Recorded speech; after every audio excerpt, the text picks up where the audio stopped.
All right, I want to come at you today as the whistleblower as to what's really happening in our housing market. We continue to hear different stories. Even to this week, October the 7th, on Monday, we had Goldman Sachs saying that we are far from a recession. A recession is not coming down anytime soon. And Morgan Stanley saying, well, a recession is looming and that all indicators are buzzing and flashing red. So when the professionals are confused, I know that we're confused about the economy and in turn about the housing market. So we want to share with you some facts this morning. One, when we're confused, we don't buy and we don't sell. So we need to get to the facts. Number two, what's going on right now from my notes is that we're also scared. I think we have PTSD from the housing crisis of 2007 when we had over 55% correction here in the valley, and we're still shocked and still numb by thinking that that can happen again.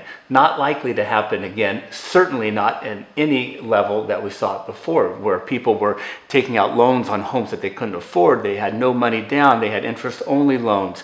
You could not get a mortgage. That makes sense. You could not get a mortgage back in 2006. So we have not had that. We have buyers with skin in the game. But here's the third thing, besides the PTSD, is the fact that we think from that last recession, that recession equals house prices falling, and that couldn't be further from the truth. In fact, right here, we will show you that of the last 5 recessions, right, only twice have home prices fallen during that recession, and in the recession of 1991, that price correction was only 1.9%. So again, the PTSD from thinking that recession equals home prices falling, and that could not be further from the truth. In fact, go back to this, 3 of the last 5 home prices have gone up during a recession. So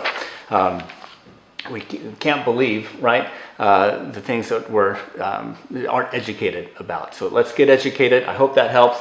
And let's leave with 3 more thoughts here. Number 1, don't be panicked, right? Despite this confusion, don't be panicked, and take advantage of the momentum that is in the marketplace. Last year, 2008, in the second and third quarter, 2018, in the second and third quarter, interest rates bumped up, and our housing market took a drag in the fourth quarter of 18 and through the first quarter of 19. What we're seeing now is this huge shift in momentum picking up for that lost speed.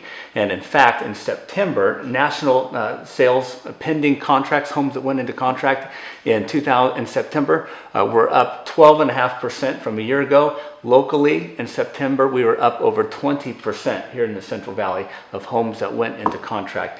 Another thought for us, I like this one. According to a chief economist at First American, with our tick down in interest rates, we are now at the most affordable level in the last 20 years for home buyers with the current interest rates. And number 3, I want to go back to the fact that we move not because of the economy. You move because of things that are happening in your life. So whether economic forces are great or they're bad, that doesn't change what is going on in our personal lives, where we need to move closer to work, closer to school, get the kids into the right school, closer to shopping, closer to medical facilities. We form families, we lose our loved ones. There's all these forces. So consider why now would be the right time to move and get rid of the confusion, take advantage of the market, and that's your whistleblower thought for the day.